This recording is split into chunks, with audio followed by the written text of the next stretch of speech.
All right, here we are. I'm going to do something a little different today. I am going to um, put the stuff that I'm reading on the screen so that you can read along if you want to. Uh, let's see. Whoa, there's my stream key. I don't think so. Do-do-do-do.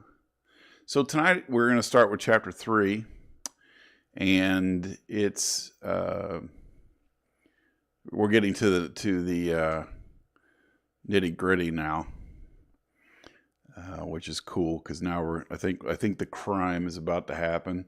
But here in the beginning there is a map, and I think that it helps to understand what's going on if you can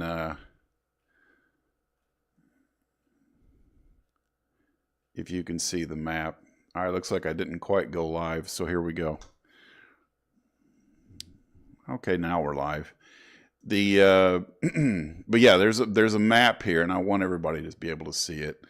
And after I get through this chapter, I'll post this map so that you can see, what's going on while we're reading. I think this map is a little more detailed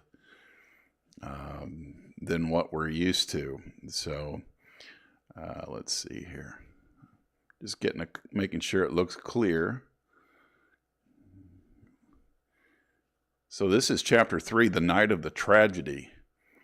And in this, I think it's important that you kind of have a layout of the joint. So we've talked about a couple of, I think we've met all the characters. So here in the upper left is John Cavendish's room. Let me get the cursor going. Capture cursor. Okay. So, whoopsie. Yeah, now we're all zoomed in. Oh, yeah, there you go.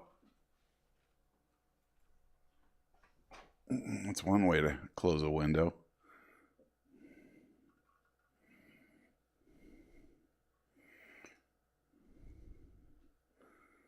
And it looks like I closed the book.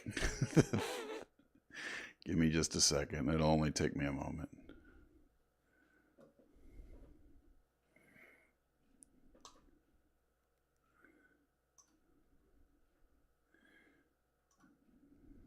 I accidentally dropped the mouse, and that makes it hard to use. All right. And did I get it back on? Yeah. Okay, cool. All right. Man. Instagram has a solid, I guess, 10-second delay. I guess it has something that screens what you're doing. So I won't be able to look at comments until between the chapters on Instagram. But feel free to say hi because it lets me know you're out there. So, all right, and if you get a chance, I've been attaching a charity called Everyday Action, which allows the leftover food from movie, TV, commercial sets to get into the hands of the needy. And I just think that's awesome. I've seen that food go to waste, and it makes me very sad. So if you get, a couple bucks, you want to donate, after I post this vid, you will see a link where you can donate a couple bucks on the video on demand, which I typically put live maybe just 20-30 minutes after the stream ends. So anyway, if you have any trouble hearing me, let me know. But I wanted to get the microphone a little closer so that I don't have as much reflection going on. All right, let's get into it. Let's talk about this map real quick. This is Styles. And the layout here is very square. This is John Cavendish's room. That's Hastings' buddy. That's Mrs. Cavendish's room. I'm guessing that his wife and he don't stay in the same room. And Lawrence Cavendish, that's his brother, is back here in the back. So it's all Cavendish on this left side. And up here at the top, the letter B, that is the door to the servant's room. Who knows how that'll come in. And then there's spare rooms. And then this room right here, if you can see it, is Hastings' room. It says my room on there. This is drawn from his perspective. And then we have over here on the right, Alfred Inglethorpe, who is the greasy guy who's money grubbing Mrs. Inglethorpe, who's right here, and she is the matron of the house. And then Cynthia's room is in the back right. I forget what Cynthia's relation is to everybody.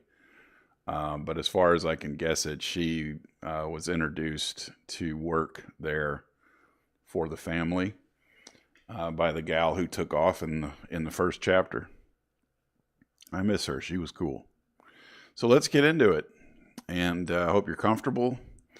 Hope you got your weighted blanket, your chai tea, your beer, whatever your method is. Maybe you just have some water. Maybe you're partaking in the 420 festivities, whatever it is you do. Here we go. Chapter 3, The Night of the Tragedy.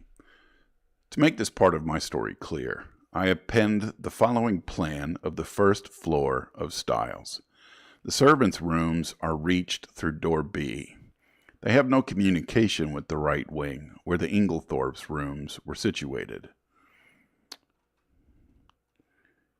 It seemed to be the middle of the night when I was awakened by Lawrence Cavendish. He had a candle in his hand, and the agitation of his face told me at once that something was seriously wrong. "What's the matter?" I asked, sitting up in bed and trying to collect my scattered thoughts. "We are afraid my mother is very ill. She seems to be having some kind of fit. Unfortunately, she has locked herself in." "I'll come at once." I sprang out of bed and, pulling on a dressing gown, followed Lawrence along the passage in the gallery to the right wing of the house. John Cavendish joined us, and one or two of the servants were standing round in a state of awe-stricken excitement. Lawrence turned to his brother. "What do you think we'd better do?" Never, I thought, had his indecision of character been more apparent. John rattled the handle of Mrs. Inglethorpe's door violently, but with no effect. It was obviously locked or bolted on the inside. The whole household was aroused by now. The most alarming sounds were audible from the interior of the room. Clearly something must be done. "Try going through Mr. Inglethorpe's room, sir," cried Dorcas. "Oh, the poor mistress!" Suddenly I realized that Alfred Inglethorpe was not with us, that he alone had given no sign of his presence. John opened the door of his room. It was pitch dark, but Lawrence was following with the candle, and by its feeble light we saw that the bed had not been slept in, and there was no sign of the room having been occupied. We went straight to the connecting door. That, too, was locked or bolted on the inside. What was to be done? "Oh, dear, sir," cried Dorcas, wringing her hands. "Whatever shall we do?" "We must try and break the door in, I suppose. It'll be a tough job, though.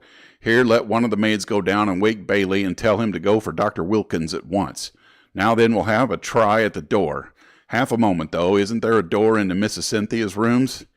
"Yes, sir, but that's always bolted. It's never been undone." "Well, we might just see." We ran rapidly down the corridor to Cynthia's room. Mary Cavendish was there, shaking the girl, who must have been an unusually sound sleeper, and trying to wake her. In a moment or two he was back. "No good. That's bolted too. We must break in the door. I think this one is a shade less solid than the one in the passage." We strained and heaved together. The framework of the door was solid, and for a long time it resisted our efforts. But at last we felt it give beneath our weight, and finally, with a resounding crash, it was burst open. We stumbled in together, Lawrence still holding his candle. Mrs. Inglethorpe was lying on the bed, her whole form agitated by violent convulsions, in one of which she must have overturned the table beside her. As we entered, however, her limbs relaxed, and she fell back upon the pillows. John strode across the room and lit the gas. Turning to Annie, one of the housemaids, he sent her downstairs to the dining room for brandy. Then he went across to his mother whilst I unbolted the door that gave on the corridor. Let's get some brandy, that'll fix it. I turned to Lawrence to suggest that I had better leave them now, that there was no further need of my services. But the words were frozen on my lips. Never have I ever seen such a ghastly look on any man's face. He was white as chalk. The candle he held in his shaking hand was sputtering onto the carpet, and his eyes, petrified with terror or some such kindred emotion, stared fixedly over my head at any point of at a point on the further wall. It was as though he had seen something that turned him to stone. I instinctively followed the direction of his eyes, but I could see nothing unusual. The still feeble, flickering ashes in the grate, and the row of prim ornaments on the mantelpiece were surely harmless enough. The violence of Mrs. Inglethorpe's attack seemed to be passing. She was able to speak in short gasps. "Better now. Very sudden. Stupid of me to lock myself in." A shadow fell on the bed, and, looking up, I saw Mary Cavendish standing near the door with her arm around Cynthia. She seemed to be supporting the girl, who looked utterly dazed and unlike herself. Her face was heavily flushed, and she yawned repeatedly. "Poor Cynthia is quite frightened," said Mrs. Cavendish in a low, clear voice. She herself, I noticed, was dressed in her white land smock. Then it must be later than I thought. I saw that a faint streak of daylight was showing through the curtains of the windows, and that the clock on the mantelpiece pointed to close upon 5 o'clock. A strangled cry from the bed startled me. A fresh access of pain seized the unfortunate old lady. The convulsions were of a violence terrible to behold. Everything was confusion. We thronged round her, powerless to help or alleviate. A final convulsion lifted her from the bed until she appeared to rest upon her head and her heels, with her body arched in an extraordinary manner. In vain, Mary and John tried to administer more brandy. The moments flew. Again the body arched itself in that peculiar fashion. At that moment, Dr. Bowerstein pushed his way authoritatively into the room. For one instant he stopped dead, staring at the figure on the bed, and, at the same instant, Mrs. Inglethorpe cried out in a strangled voice, her eyes fixed on the doctor, "Alfred! Alfred!" Then she fell back motionless on the pillows. With a stride, the doctor reached the bed, and seizing her arms, worked them energetically, applying what I knew to be an artificial respiration. He issued a few sharp orders to the servants. An imperious wave of his hand drove us all to the door. We watched him, fascinated, though I think we all knew in our hearts that it was too late, and that nothing could be done now. I could see by the expression on his face that he himself had little hope. Finally he abandoned his task, shaking his head gravely. At that moment we heard footsteps outside, and Dr. Wilkins, Mrs. Inglethorpe's own doctor, a portly, fussy little man, came bustling in. In a few words, Dr. Bowerstein explained how he had happened to be passing the lodge gates as the car came out, and had run up to the house as fast as he could, whilst the car went on to fetch Dr. Wilkins. With a faint gesture of his hand, he indicated the figure on the bed. "Very sad, very sad," murmured Dr. Wilkins. "Poor dear lady. Always did far too much, far too much. Against my advice, I warned her. Her heart was far from strong. Take it easy, I said to her. Take it easy. But no, her zeal for good works was too great. Nature rebelled. Nature rebelled." Dr. Bowerstein, I noticed, was watching the local doctor narrowly.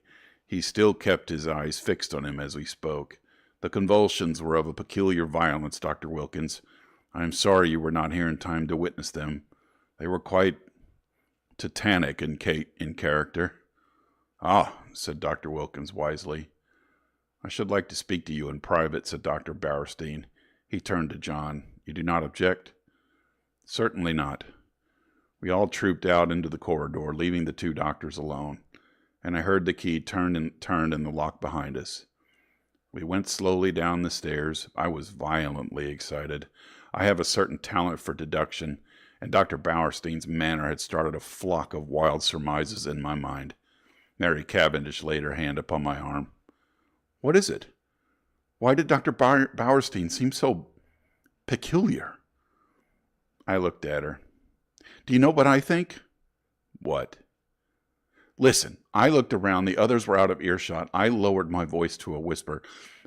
I believe she's been poisoned. I'm certain Dr. Bowerstein suspects it. What? She shrank against the wall, the pupils of her eyes dilating wildly. Then, with a sudden cry that startled me, she cried out, No, not that, not that. And breaking from me, fled up the stairs. I followed her, afraid that she was going to faint. I found her leaning against the banisters, deadly pale. She waved me away impatiently. No, leave me. I'd rather be alone. Let me just be quiet for a minute or two. Go down to the others. I obeyed her reluctantly. John and Lawrence were in the dining room. I joined them. We were all silent, but I suppose I voiced the thoughts of us all when I at last broke it by saying, Where is Mr. Inglethorpe? John shook his head. He's not in the house. Our eyes met. Where was Alfred Inglethorpe? His absence was strange and inexplicable. I remember Mrs. Inglethorpe's dying words. What lay beneath them? What more could she have told us, if she had time? At last we heard the doctors descending the stairs. Dr. Wilkins was looking important and excited, and trying to conceal an inward exultation under a manner of decorous calm. Dr. Bowerstein remained in the background, his grave, bearded face unchanged. Dr. Wilkins was the spokesman for the two. He addressed himself to John. Mr. Cavendish, I should like your consent to a post-mortem. Is that necessary? Asked John gravely. A spasm of pain crossed his face. Absolutely, said Dr. Bowerstein. You mean by that? That neither Dr. Wilkins nor myself could give a death certificate under the circumstances. John bent his head. In that case, I have no alternative but to agree. Thank you, said Dr. Wilkins briskly. We propose that it should take place tomorrow night, or rather tonight. And he glanced at the daylight. Under the circumstances, I am afraid an inquest can hardly be avoided. These formalities are necessary, but I beg that you won't distress yourselves. There was a pause, and then Dr. Bowerstein drew 2 keys from his pocket and handed them to John. These are the keys of the 2 rooms. I have locked them, and, in my opinion, they would be better kept locked for the present. The doctors then departed. I had been turning over an idea in my head, and I felt that the moment had now come to broach it. Yet I was a little chary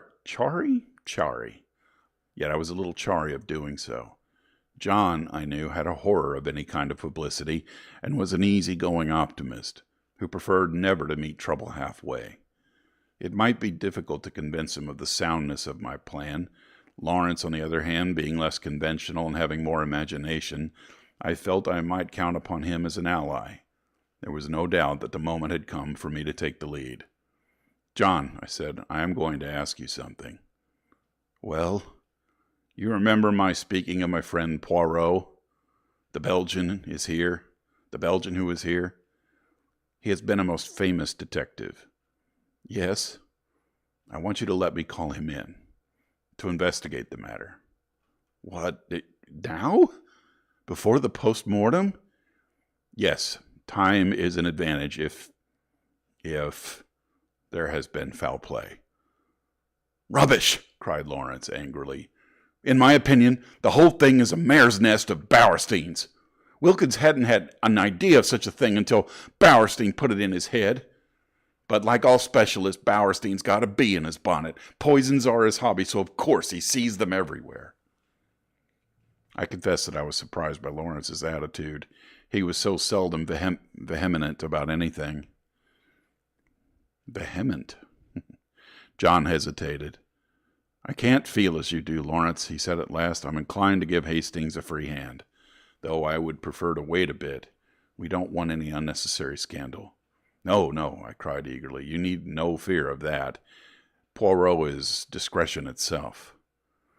Very well, then, have it your own way. I leave it in your hands. Though, if it is as we suspect, it seems a clear enough case. God forgive me if I am wronging him. I looked at my watch. It was 6 o'clock. I determined to lose no time. 5 minutes delay, however, I allowed myself. I spent it in ransacking the library until I discovered a medical book which gave a description of strychnine poisoning.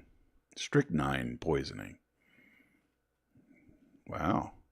So that was the end of chapter 3.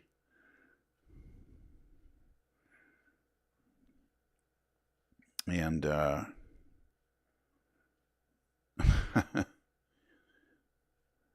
oh, hey, what's up? I'm just reading some Instagram comments. What's up, Don? So yeah. The matron of the house is dead, no surprise. And nobody can find the gold-digging younger husband. So let's get into chapter 4. And hopefully now we get to meet Poirot for the first time in Agatha Christie's history of books. Excuse me. I had a lot of chili. Chapter 4. Poirot investigates. Dun, dun, dun. The house which the Belgians occupied in the village was quite close to the park gates. One could save time by taking a narrow path through the long grass, which cut off the detours of the winding drive. So I, accordingly, went that way. I had nearly reached the lodge when my attention was arrested by the running figure of a man approaching me. It was Mr. Inglethorpe. Where had he been? How did he intend to explain his absence? He accosted me eagerly. My God, this is terrible. My poor wife. I have only just heard. Where have you been? I asked. Denby kept me late last night. It was 1 o'clock before we'd finished. Then I found that I'd forgotten the latchkey after all. I didn't want to arouse the household, so Denby gave me a bed. How did you hear the news? I asked. Wilkins knocked Denby up to tell him. My poor Emily. She was so self-sacrificing, such a noble character. She overtaxed her strength. A wave of revulsion swept over me. What a consummate hypocrite the man was. I must hurry on, I said, thankful that he did not ask me whither I was bound. In a few minutes I was knocking at the door of Leastways Cottage. Getting no answer, I repeated my summons impatiently. A window above me was cautiously opened, and Poirot himself looked out. He gave an exclamation of surprise at seeing me. In a few brief words, I explained the tragedy that occurred, and that I wanted his help. Wait, my dear friend, I will let you in, and you shall recount to me the affair whilst I dress. Reading Poirot is fun. I apologize for my bad French. In a few moments, he had unbarred the door, and I followed him up to his room. There he installed me in a chair, and I related the whole story, keeping back nothing, and omitting no circumstance, however insignificant, whilst he himself made a careful and deliberate toilet. I told him of my awakening, of Mrs. Inglethorpe's dying words, of her husband's absence, of the quarrel the day before, of the scrap of conversation between Mary and her mother-in-law that I had overheard, of the former quarrel between Mrs. Inglethorpe and Evelyn Howard, and of the latter's innuendos. Yes, she didn't like that guy at all. I was hardly as clear as I could wish. I repeated myself several times, and occasionally had to go back to some detail that I had forgotten. Poirot smiled kindly on me. The mind is confused, is it not so? Take time, mon ami. You are agitated, you are excited. It is but natural. Presently, when we are calmer, we will arrange the facts neatly, each in its proper place. We will examine and reject Those of importance we will put on one side, those of no importance, poof. He screwed up his cherub-like face and puffed comically enough. Blow them away. Poof, blow them away. That's all very well, I objected, but how are you going to decide what is important and what isn't? That always seems the difficulty to me. Poirot shook his head energetically. He was now arranging his mustache with exquisite care. Not so, voyons. One fact leads to another. So we continue. Does the next fit in with what? Does the next fit in with that? À merveille. Good. We can proceed. This next little fact. No. That is curious. There is something missing. A link in the chain that is not there. We examine. We search. And that little curious fact, that possibly paltry little detail that will not tally. We put it here. He made an extravagant gesture with his hand. It is significant. It is tremendous. Yeah. Poirot shook his forefinger so fiercely at me that I quailed before it. Beware! Peril to the detective who says, it is so small, it does not matter. It will not agree. I will forget it. That way lies confusion. Everything matters. I know, you've always told me that. That's why I have gone into all the details of this thing, whether they seem to be relevant or not. And I am pleased with you. You have a good memory, and you have given me the facts faithfully. Of the order in which you present them, I say nothing. Truly, it is deplorable. But I make allowances. You are upset. To that I attribute the circumstance that you have omitted one fact of paramount importance. Well, what is that? I asked. You have not told me if Mrs. Inglethorpe ate well last night. I stared at him. Surely the war had affected the little man's brain. He was carefully engaged in brushing his coat before putting it on, and seemed wholly engrossed in the task. I don't remember, I said. And anyway, I don't see. You do not see? But it is of the first importance.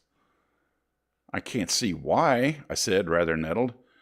As far as I can remember, she didn't eat much. She was obviously upset, and it had taken her appetite away. That was only natural. Yes, said Poirot thoughtfully. It was only natural. He opened a drawer and took out a small despatch case, then turned to me. Now I am ready. We will proceed to the chateau. We will proceed to the chateau and study matters on the spot. Excuse me, mon ami. You dressed in haste, and your tie is on one side. Permit me. With a deft gesture, he rearranged it. Ça y est. Now shall we start? We hurried up the village and turned in at the lodge gates. Poirot stopped for a moment and gazed sorrowfully over the beautiful expanse of park, still glittering with morning dew. So beautiful, so beautiful. And yet the poor family, plunged in sorrow, prostrated with grief. He looked at me keenly as he spoke, and I was aware that I reddened under his prolonged gaze. Was the family prostrated by grief? Was the sorrow at Mrs. Inglethorpe's death so great? I realized that there was an emotional lack in the atmosphere. The dead woman had not the gift of commanding love. Her death was a shock and a distress, but she would not be passionately regretted. Poirot seemed to follow my thoughts. He nodded his head gravely. No, you are right, he said. It is not as though there was a blood tie. She has been kind and generous to these Cavendishes, but she was not their own mother. Blood tells. Always remember that. Blood tells. Thank you for the compliment on my French accent. I'll try to get better at it. Poirot, I said, I wish you would tell me why you wanted to know if Mrs. Inglethorpe ate well last night. I have been turning it over in my mind, but I can't see how it has anything to do with the matter. He was silent for a minute or two as we walked along, but he finally said, I do not mind telling you, though, as you know, it is not my habit to explain until the end is reached. The present contention is that Mrs. Inglethorpe died of strychnine poisoning, presumably administered in her coffee. Yes. Well, what time was the coffee served? About 8 o'clock. Therefore she drank it between then and 8:30, certainly not much later. Well, strychnine is a fairly rapid poison. Its effects would be felt very soon, probably in about an hour. Yet in Mrs. Inglethorpe's case, the symptoms, they do not manifest themselves until 5 o'clock the next morning. 9 hours. But a heavy meal, taken at about the same time as a poison, might retard its effects, though hardly to that extent. Still, it is a possibility to be taken into account, no? But according to you, she ate very little for supper. And yet the symptoms, they do not develop until early the next morning. Now that is a curious circumstance, my friend. Something may arise at the autopsy to explain it, no? In the meantime, remember it. As we neared the house, John came out and met us. His face looked weary and haggard.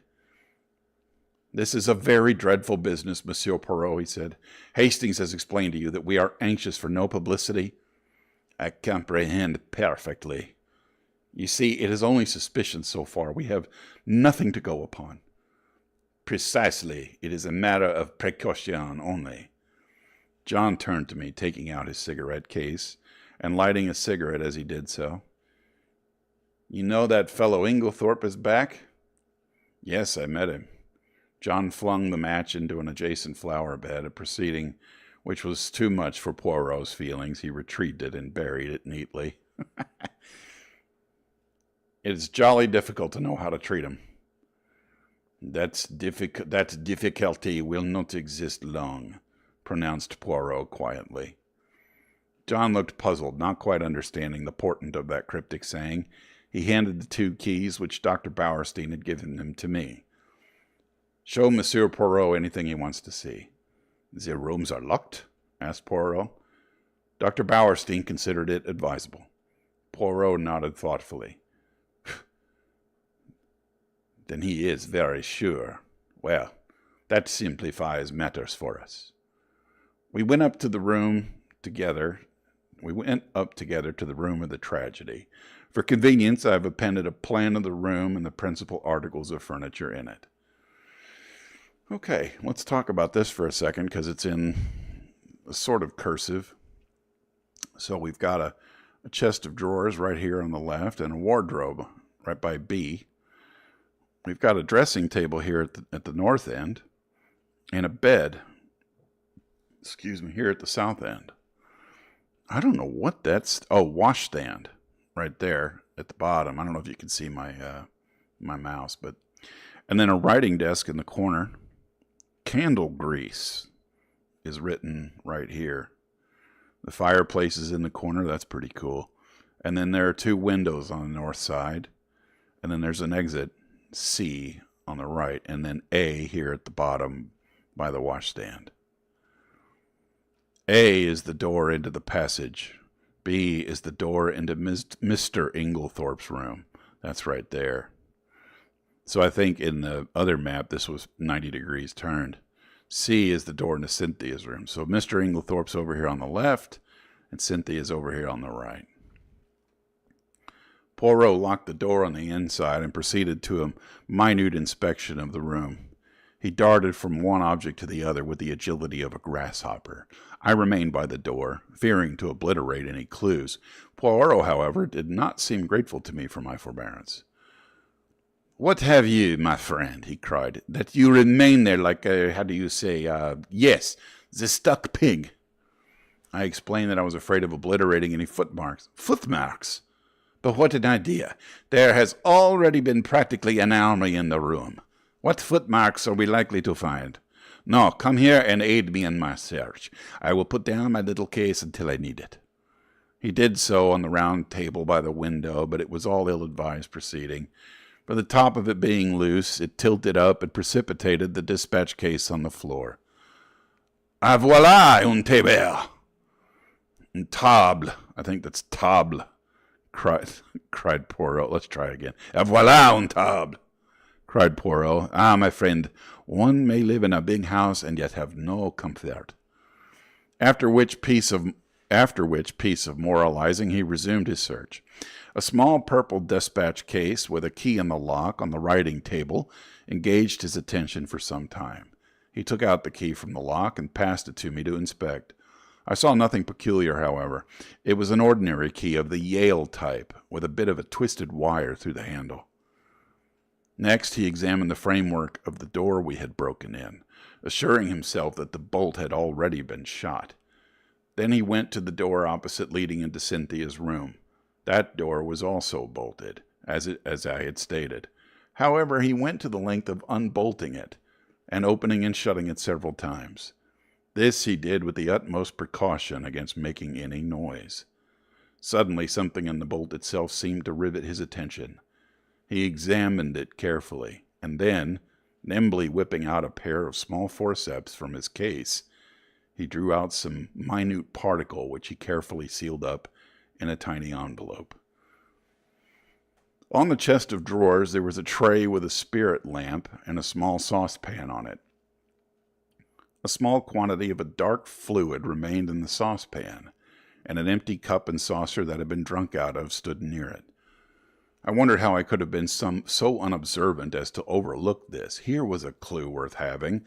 Poirot delicately dipped his finger into the liquid and tasted it gingerly. Whoa, brave. He made a grimace.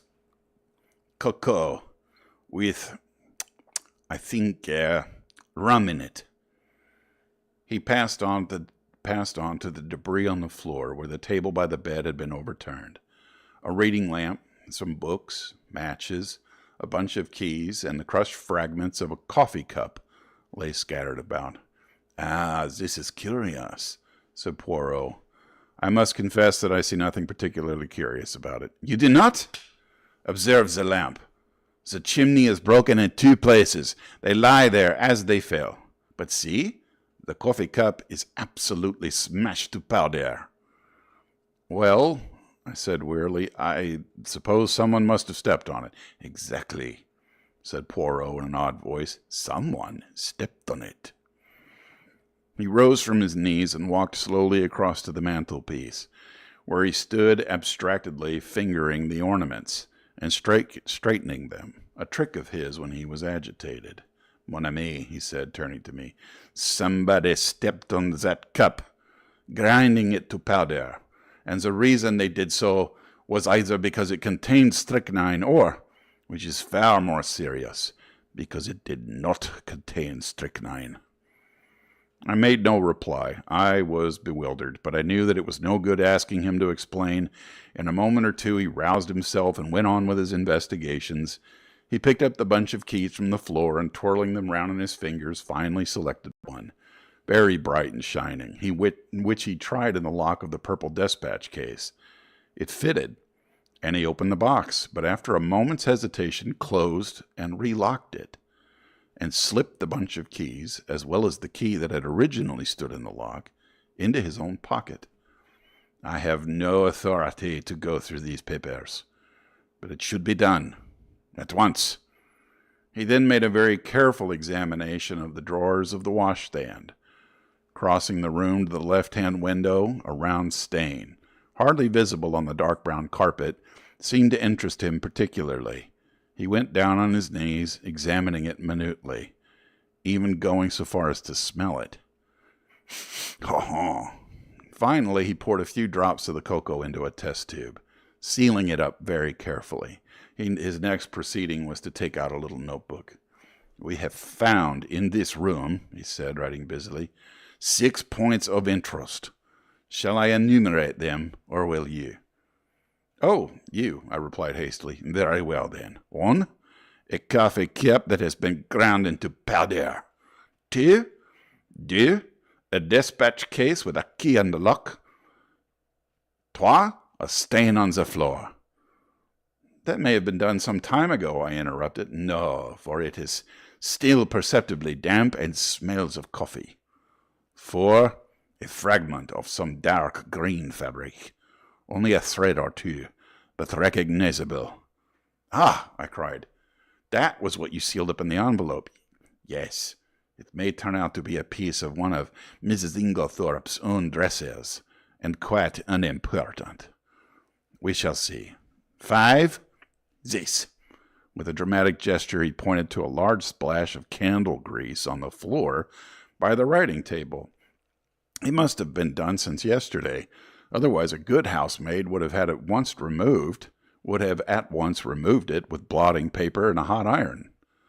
One of my best hats once, but that is not the point.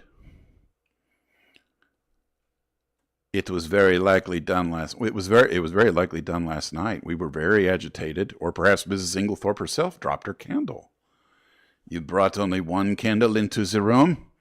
Yes, Lawrence Cavendish was carrying it, but he was very upset. He seemed to see something over here. I indicated the mantelpiece. That absolutely paralyzed him. I'll do that again. Yes, Lawrence Cavendish was carrying it, but he was very upset. He seemed to see something over here. I indicated the mantelpiece. He saw something that absolutely paralyzed him. That is interesting, said Poirot quickly. Yes, it is suggestive. His eyes sweeping the whole length of the wall.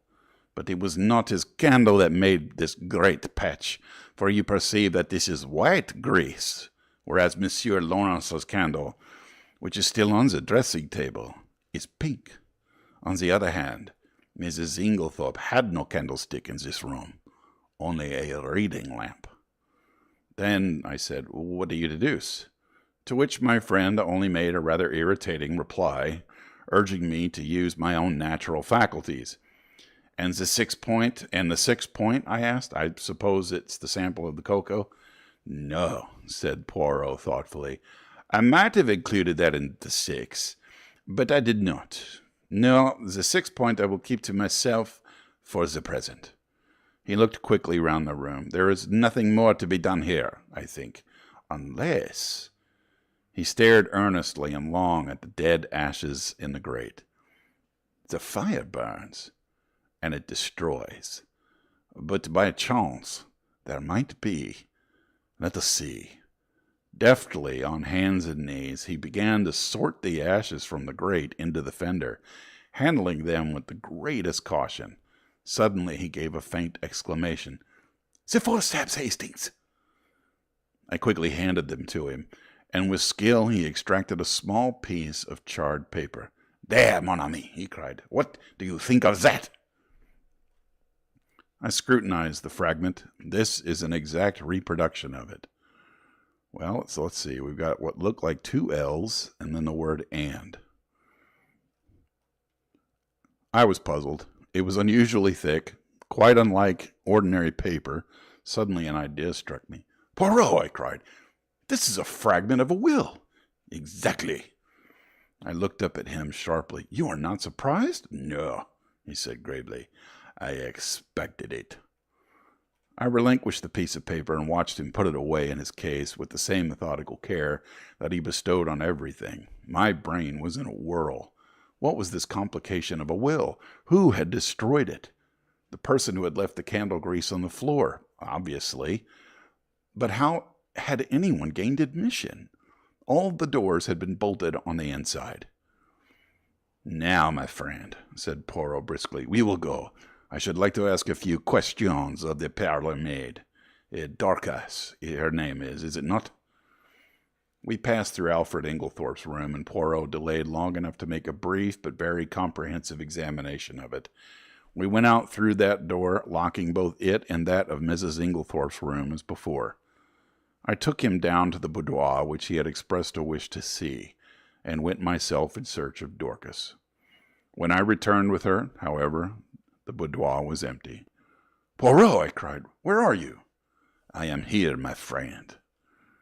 He had stepped outside the French window and was standing, apparently lost in admiration, before the various shaped flower beds. "Admirable," he murmured. "Admirable. What symmetry! Observe that crescent, and those diamonds. Their neatness rejoices the eye. The spacing of the plants also is perfect.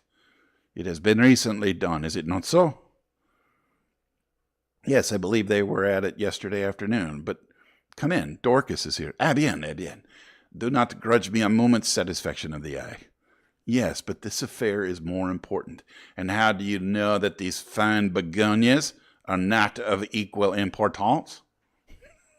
I shrugged my shoulders. There was really no arguing with him if he chose to take that line. You do not agree? But such things have been. Well, we will come in and interview the brave Dorcas. Dorcas was standing in the boudoir, her hands folded in front of her, and her gray hair rose in stiff waves under the white cap. Her white cap. She was the very model and picture of a good old-fashioned servant. In her attitude towards Poirot, she was inclined to be suspicious, but he soon broke down her defenses. He drew forward a chair. Pray be seated, mademoiselle. Thank you, sir. You have been with your mistress many years, is it not so? 10 years, sir. This is a long time, and a very faithful service. You were much attached to her, were you not? She was a very good mistress to me, sir. Then you will not object to answering a few questions. I put them to you with Mr. Cavendish's full approval. Oh, well, certainly, sir. Then I will begin by asking you about the events of yesterday afternoon. Your mistress had a quarrel? Yes, sir, but I don't know that I ought. Dorcas hesitated. Poirot looked at her keenly. My good Dorcas, it is necessary that I should know every detail of that quarrel as fully as possible. Do not think that you are betraying your mistress's secrets. Your mistress lies dead, and it is necessary that we should know all if we are to avenge her. Nothing can bring her back to life, but we do hope, if there has been foul play, to bring the murderer to justice. Amen to that, said Dorcas fiercely. And, naming no names, there's one in this house that none of us could ever abide, and an ill day it was when he darkened the threshold. Poirot waited for her indignation to subside, and then, resuming his businesslike tone, he asked, Now, as to the quarrel, what is the first you heard of it? Well, sir, I happened to be going along the hall outside yesterday. And what time was that? I couldn't exactly say, sir, but it wasn't tea time by a long way, perhaps 4 o'clock, or it may have been a bit later. Well, sir, as I said, I happened to be passing along when I heard voices very loud and angry in here. I didn't exactly mean to listen, but, well, there it is. I stopped. The door was shut, but the mistress she was speaking very sharply and clear, and I heard what she said quite plainly. You have lied to me and deceived me, she said. I didn't hear what Mr. Inglethorpe replied. He spoke a good bit lower than she did, but he answered, How dare you? I have kept you and clothed you and fed you. You owe me everything. And this is how you repay me, by bringing disgrace upon our name. Again, I didn't hear what he said, but she went on. Nothing that you say will make any difference. I see my duty clearly. My mind is made up. You need not think that any fear of publicity or scandal between husband and wife will deter me. Then I thought I heard them coming out, so I went off quickly. You sure it was Mr. Inglethorpe's voice you heard? Oh, yes, sir. Who else's could it be? Well, what happened next? Later I came back to the hall, but it was all quiet. At 5 o'clock, Mrs. Inglethorpe rang the bell and told me to bring her a cup of tea. Nothing to eat, to the boudoir. She was looking dreadful, so white and upset. Dorcas, she said, I have had a great shock. I'm sorry for that, ma'am, I says. You'd feel better after a nice cup of hot tea, ma'am. She had something in her hand. I don't know if it was a letter or just a piece of paper, but it had writing on it, and she kept staring at it, almost as if she couldn't believe what was written there. She whispered to herself, as though she had forgotten I was there. These few words, and everything's changed. That's what she said, and everything's changed. And then she says to me, Never trust a man, Dorcas. They're not worth it. I hurried off and got her a good strong cup of tea, and she thanked me, and she'd feel better when she drank it. And she'd feel better when she drunk it. I don't know what to do, she says. Scandal between husband and wife is a dreadful thing, Dorcas. I'd rather hush it up if I could. Mrs. Cavendish came in just then, so she didn't say any more. She still had the letter, or whatever it was, in her hand? Yes, sir. What would she be likely to do with it afterwards? Well, I don't know, sir. I expect she would lock it up in that purple case of hers. Is that where she keeps important papers? Yes, sir. She brought it down with her every morning and took it up every night. When did she lose the key of it? She missed it yesterday at lunchtime, sir, and told me to look carefully for it. She was very much put out about it. But she had a duplicate key. Oh, yes, sir. Dorcas was looking very curiously at him, and to tell the truth, so was I. What was all this about a lost key? Poirot smiled. Never mind, Dorcas. It is my business to know things. Is this the key that was lost? He drew from his pocket the key that he had found in the lock of the dispatch case upstairs. Dorcas's eyes looked as though they would pop right out of her head. That's it, sir, right enough. Where did you find it? I looked everywhere for it. Ah, but you see, it was not in the same place yesterday as it was today. Now, to pass to another subject, had your mistress a dark green dress in her wardrobe? Dorcas was rather startled by the unexpected question. No, sir. Are you quite sure? Oh, yes, sir. Has anyone in the house got a green dress? Dorcas reflected. Well, Miss Cynthia has a green evening dress. Light or dark green? A light green, sir. A sort of chiffon, they call it. Ah, that is not what I want. And anybody else has anything green? No, sir. Not that I know of. Poirot's face did not betray a trace of whether he was disappointed or otherwise. He merely remarked, Good. We will leave that and pass on. Have you any reason to believe that your mistress was likely to take a sleeping powder last night? Not last night, sir. I know she didn't. Why do you know so positively? Because the box was empty. She took the last one 2 days ago, and she didn't have any more made up. You're quite sure of that? Positive, sir. Then that is cleared up. By the way, your mistress didn't ask you to sign any paper yesterday. To sign a paper? No, sir. When Mr. Hastings and Mr. Lawrence came in yesterday evening, they found your mistress busy writing letters. I suppose you can give me no idea to whom these letters were addressed? I'm afraid I couldn't, sir. I was out in the evening. Perhaps Annie could tell you, though she is a careful girl. Never cleared the coffee cups away last night. That's what happens when I'm not here to look after things. Poirot lifted his hand. Since they have been left, Dorcas, leave them a little longer, I pray you. I should like to examine them. Very well, sir. What time did you go out last evening? About 6 o'clock, sir. Thank you, Dorcas. That is all I have to ask you. He rose and strolled to the window. I have been admiring these flower beds. How many gardeners are employed here, by the way? Only 3 now, sir. 5 we had before the war, when it was kept as a gentleman's place should be. I wish you could have seen it then, sir. It's a fair sight it was. But now there's only old Manning and young William and a new-fashioned woman gardener in breeches and such like. Oh, these are dreadful times. The good times will come again, Dorcas. At least we hope so. Now, will you send Annie to me here? Yes, sir. Thank you, sir. How did you know that Mrs. Inglethorpe took sleeping powders? I asked, in lively curiosity, as Dorcas left the room. And about the lost key and the duplicate? One thing at a time. As to the sleeping powders, I knew by this. He suddenly produced a small cardboard box, such as chemists use for powders. Where did you find it? In the washstand drawer in Mrs. Inglethorpe's bedroom. It was number 6 of my catalogue. But I suppose as the last powder was taken 2 days ago, it is not of much importance? Probably not. But do you notice anything that strikes you as peculiar about this box? I examined it closely. No, I can't say that I do. Look at the label. I read the label carefully. 1 powder to be taken at bedtime if required, Mrs. Inglethorpe. No, I see nothing unusual.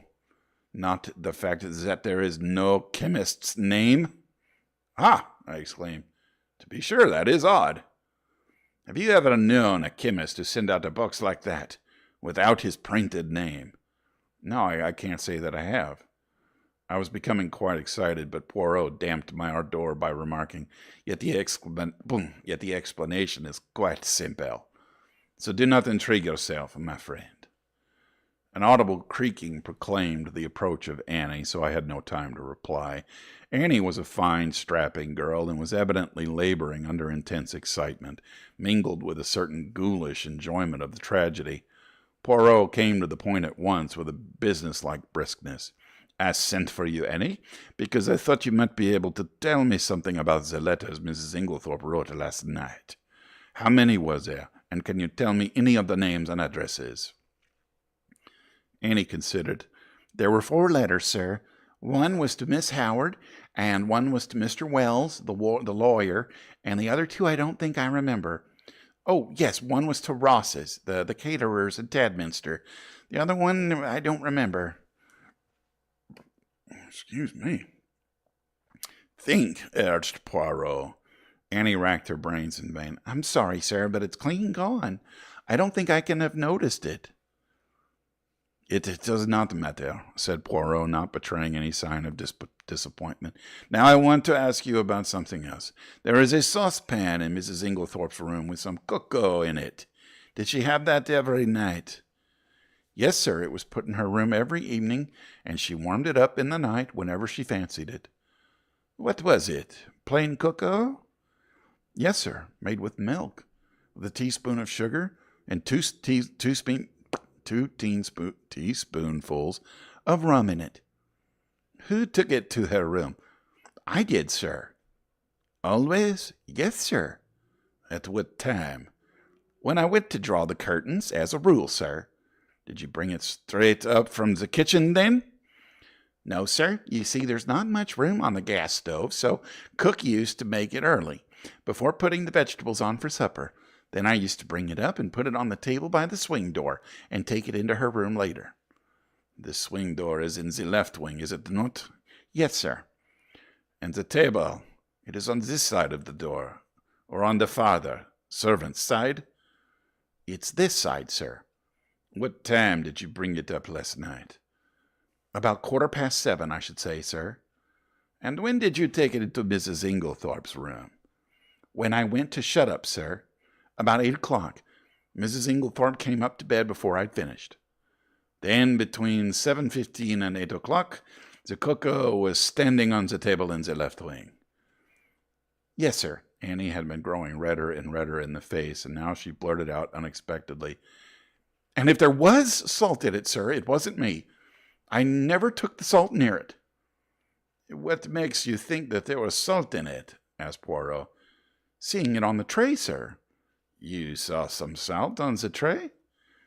Yes, coarse kitchen salt, it looked. I never noticed it when I took the tray up, but when I came to take it into the mistress's room, I saw it at once, and I suppose I ought to have taken it down again and asked cook to make some fresh. But I was in a hurry because Dorcas was out, and I thought maybe the cocoa itself was all right, and the salt had only gone on the tray. So I dusted it off with my apron and took it in. I had the utmost difficulty in controlling my excitement. Unknown to herself, Annie had provided us with an important piece of evidence. How she would have gaped if she had realized that her coarse kitchen salt was strychnine, one of the most deadly poisons known to mankind. I marveled at Poirot's calm. His self-control was astonishing. I awaited his next question with impatience, but it disappointed me. When you went into Mrs. Inglethorpe's room, was the door leading into Miss Cynthia's room bolted? Oh, yes, sir. It always was. It had never been opened. And the door into Mr. Inglethorpe's room, did you notice if that was bolted too? Annie hesitated. I couldn't rightly say, sir. It was shut, but I couldn't say whether it was bolted or not. When you finally left the room, did Mrs. Inglethorpe bolt the door after you? No, sir, not then. But I expect she did later. She usually did lock it at night. The door into the passage, that is. Did you notice any candle grease on the floor when you did the room yesterday? Candle grease? Oh, no, sir. Mrs. Inglethorpe didn't have a candle, only a reading lamp. Then, if there had been such a large patch of candle grease on the floor, you think you would have been sure to have seen it? Well, yes, sir. I would have taken it out with a piece of blotting paper and a hot iron. Then Poirot repeated the question he had put to Dorcas. Did your mistress ever have a green dress? No, sir. Nor a mantle, nor a cape, nor a, how do you call it, a sports coat? Not green, sir. Nor anyone else in the house? Annie reflected. No, sir. You are sure of that? Quite sure. Bien, that is all I want to know. Thank you very much. With a nervous giggle, Annie took herself creakingly out of the room. My pent-up excitement burst forth. Poirot, I cried, I congratulate you. This is a great discovery. What is a great discovery? Why, that it was the cocoa and not the coffee that was poisoned. That explains everything. Of course it did not take effect until the early morning, since the cocoa was only drunk in the middle of the night. So you think that the cocoa, mark well what I say, Hastings, the cocoa contains strychnine? Well, of course. That salt on the tray, what else could it have been? It might have been salt, replied Poirot placidly. I shrugged my shoulders. If he was going to take the matter that way, it was no good arguing with him. The idea crossed my mind, not for the first time, that poor old Poirot was growing old. Privately, I thought it lucky that he had associated with him someone of a more receptive type of mind. Poirot was surveying me with quietly twinkling eyes. You are not pleased with me, mon ami? My dear Poirot, I said coldly, it is not for me to dictate to you. You have a right to your own opinion, just as I have to mine. A most admirable sentiment, remarked Poirot, rising briskly to his feet. Now, I have finished with this room. By the way, whose is the smaller desk in the corner? Mr. Inglethorpe's. Ah, he tried the roll top tentatively. Locked. But perhaps one of Mrs. Inglethorpe's keys would open it. He tried several, twisting and turning them with a practiced hand, and finally uttering an ejaculation of satisfaction. Voila! It is not a key, but it will open it at a pinch. He slid back the roll top and ran a rapid eye over the neatly filed papers. I hope I don't get struck for saying ejaculation. To my surprise, he did not examine them, merely remarking approvingly as he relocked the desk. Decidedly, he is a man of method, this Mr. Inglethorpe. A man of method was, in Poirot's estimation, the highest praise that could be bestowed on any individual. I felt that my friend was not what he had been as he rambled on disconnectedly. There were no stamps in his desk, but there might have been, mon ami? There might have been, yes. His eyes wandered round the room. This boudoir has nothing more to tell us. It did not yield much, only this. He pulled a crumpled envelope out of his pocket and tossed it over to me. It was a rather curious document, a plain, dirty-looking old envelope with a few words scrawled on it, apparently at random. The following is a facsimile of it. It says, possessed. I am possessed. He is possessed. I am possessed. Possessed. Woo! Weirdos. All right, well, my voice has reached its max today. Yeah, wow, this is getting weird, huh? There's a lot more drawings in this one than there was in the last book. But that's cool. I think that they add a certain element of ooh, to the whole thing. And to Choco Cutie Pie, thank you for the comments. I do appreciate it. I'm glad to see that I got somebody on Twitch who's following. But yeah, I got to find a good way to put the pertinent drawings on the screen, but I almost would rather have the words. But that's the end of chapter 4, and chapter 5, which is called "It Isn't Strychnine, Is It?" We'll do that tomorrow, and starting at 9 p.m. again. So make sure you subscribe if you're just joining us, so that you can get notified and follow along. And we'll do this again tomorrow. Thank you for stopping by. Look for the replay on Instagram and all the others sometime in the next few minutes, probably like a half an hour. And I will see you tomorrow at 9 o'clock. Thanks for stopping by. And if you've got an extra few bucks, please donate it to Everyday Action. And when you see the link, I appreciate it. Thank you.